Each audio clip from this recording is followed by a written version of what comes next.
আমাদের মতন যারা মফস্বল বা শহরের দিকে থাকে তাদের কিন্তু 1-2 দিনের জন্য গ্রাম ঘুরতে যেতে খুব ভালো লাগে, যেরকম আমারও খুব ভালো লাগে।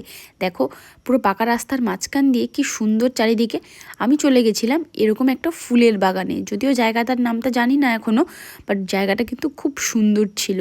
চারিদিকে শুধু ফুলের গাছ আর ফুলের গাছ। আরে বাপরে বাপ, আমি তো এরকম জায়গায় ফার্স্ট টাইম গেলাম। দেখো সাদা ফুলগুলো কি অসাধারণ সুন্দর লাগছে।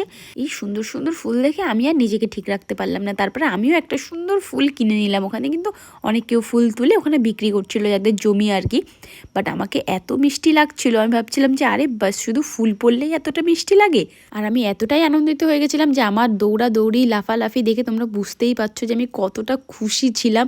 আর এখানে দেখো কত পাখি এসে বসেছিল, আমি ওদেরকে উড়িয়ে দিয়ে একটা সুন্দর ক্লিপ নেওয়ার চেষ্টা করছিলাম। সবসময় বড় বড় রেস্টুরেন্ট শপিং মলে না ঘুরে মাঝে মাঝে এরকম ছোট্ট গ্রামে চারিদিকে ফুলের মাঝখানে ঘুরতে কিন্তু দারুণ লাগে। আমার মতন কারা কারা ফুল প্রেমী